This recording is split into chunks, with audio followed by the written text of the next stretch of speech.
তো দেখেন বৃষ্টি কারে বলে, এই যে সকালবেলা বৃষ্টি আর বৃষ্টি। এত সকালবেলা বৃষ্টি নামে আমি বুঝলাম না।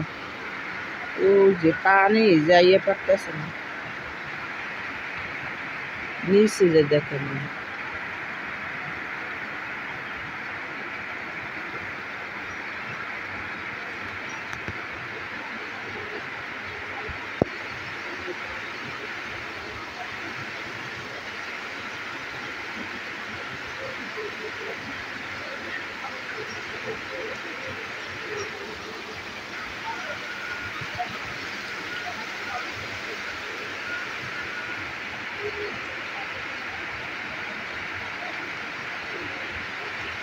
আকাশের অবস্থা।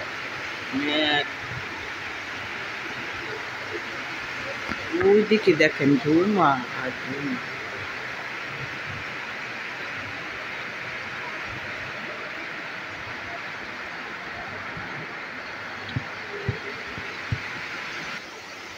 বারান্দায় পানি আসতেছে।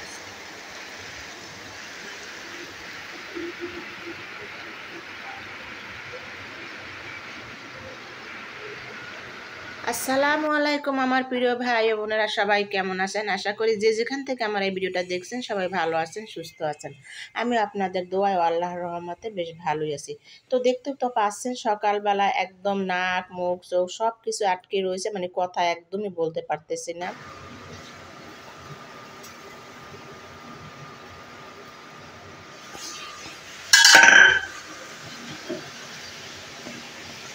তো আমি হয়েছে এখানে ছেলের জন্য একটা মাংস সেদ্ধ দিছি। উঠে ফেলা যখন ভাত বসাই দেবো, কারণ ওর বাবা ভাত খেয়ে যাবে, আগে ভাত বসাই দেই।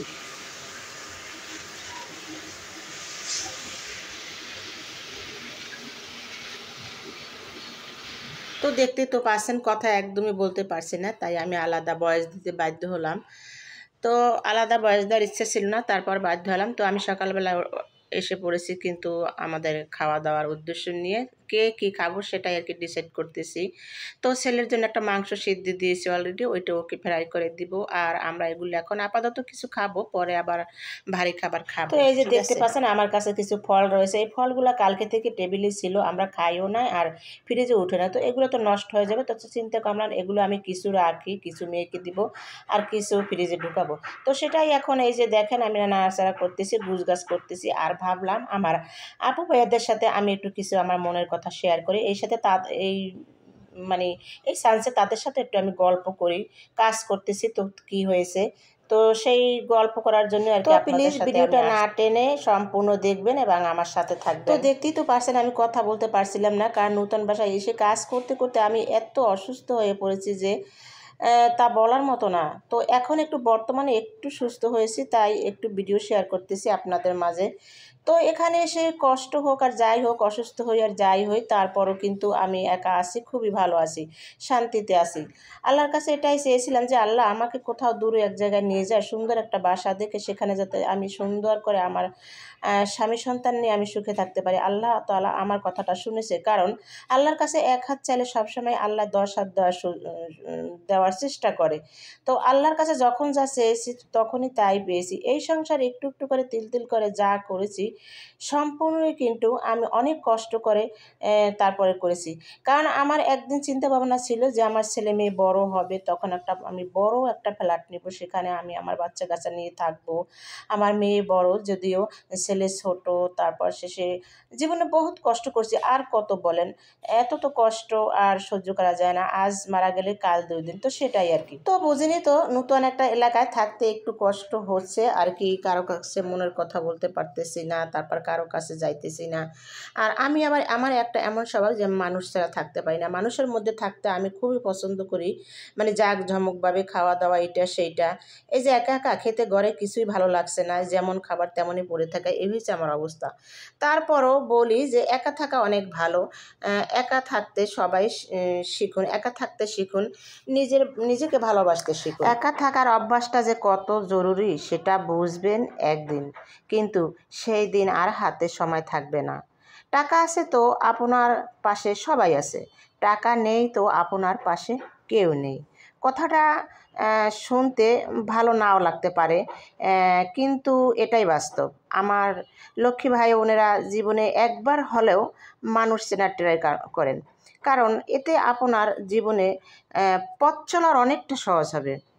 আপনি কিছুদিন টাকা নেই বলে বয়ে বেড়ান, দেখবেন মৌমাছির মতো হুর হুর করে আপনার বদনাম বলতে বলতে চলে যাবে, আর সারাটা জীবন তাদের জন্য যা করেছেন তার রেজাল্ট জিরো।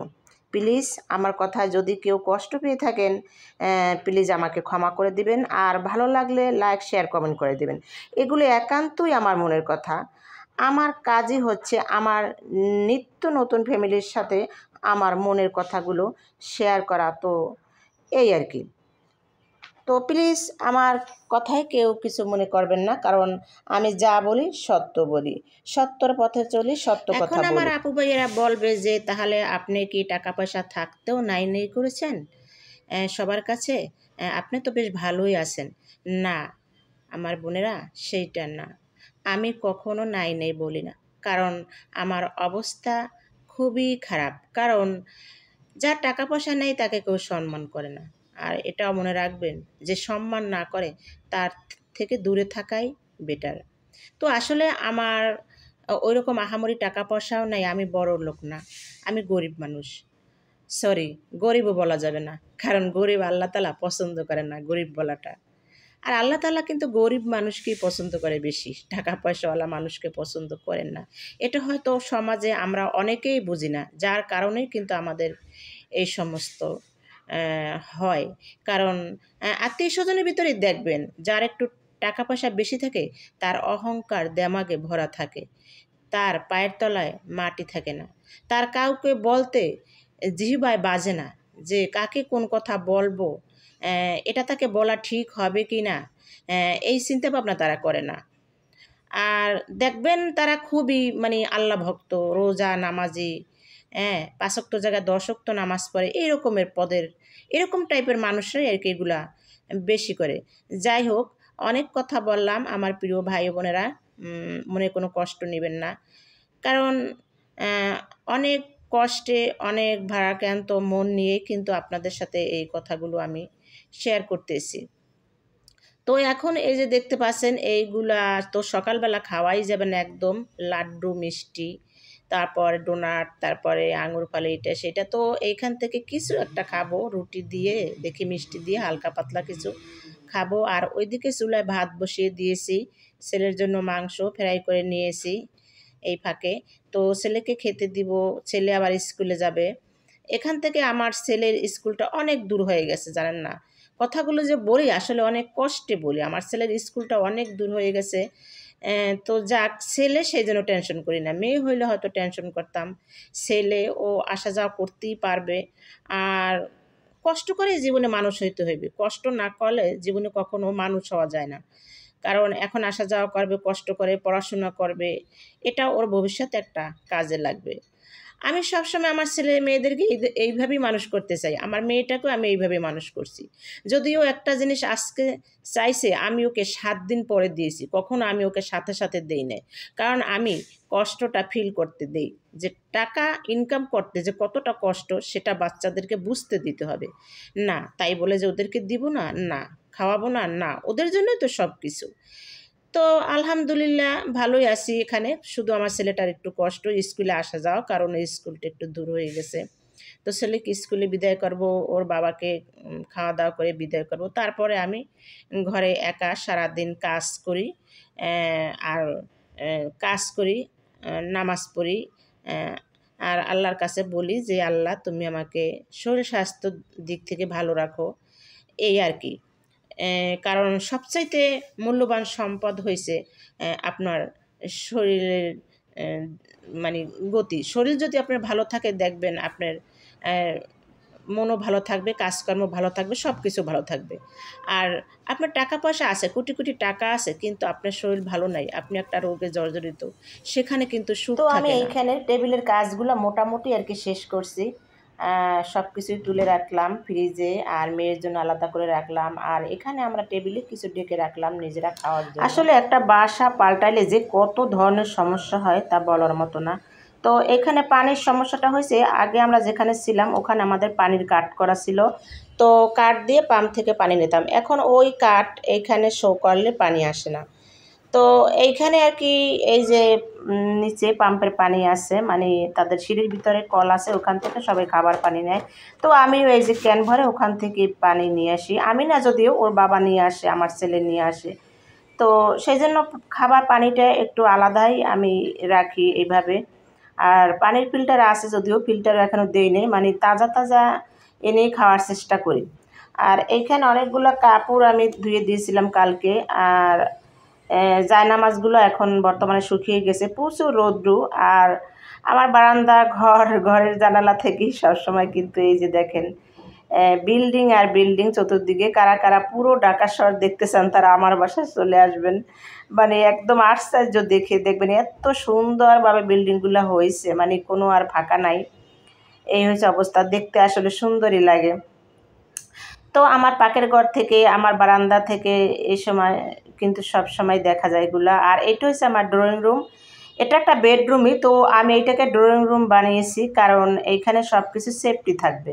আর ডাইনিং ড্রয়িং হচ্ছে একসাথে, কিন্তু ওখানে আমার ভালো লাগে না, আমি ডাইনিং ড্রয়িং মিলিয়েই আমি ডাইনিং রুম করছি। আর এইখানে হয়েছে আমি ড্রয়িং রুম বানাইছি, কারণ আমার এত বেডরুম লাগে না, আমরা মানুষ সারা গায়ে 4 জন, ঠিক আছে, আমি, আমার ছেলে, ওর বাবা। আর ছেলে তো ভয়তে একাই ঘুমায় না, যেহেতু আমার ছেলে ছোট, ও একা ঘুমাইতে চায় না। তো এত বেডরুম বানাইয়ে তো আর লাভ নাই, তো সেই জন্য আমি এইটাকে ড্রয়িং রুম বানাইছি, মোটামুটিভাবে আর কি গুছিয়ে নিয়েছি। নতুন বাসায় এসে আর কি কোনো কিছু কেনাকাটা এখনও করি নাই, কারণ তো বোঝেনি যে প্রচুর টাকা খরচ একটা বাসা চেঞ্জ করতে। তো সেই জন্য কিছুই কেনাকাটা করি না, আগের যা যা ছিল সেগুলো দিয়েই আমি এই ড্রয়িং রুমটাকে সেট করে নিয়েছি। কাছ থেকে বিদায় নেব, দেখা হবে অন্য কোনো নতুন ভিডিওতে। আর সেটা দেখতে হলে প্লিজ সাবস্ক্রাইব করে আমার পাশে থাকবেন। সবাই ভালো থাকবেন, আল্লাহ হাফেজ।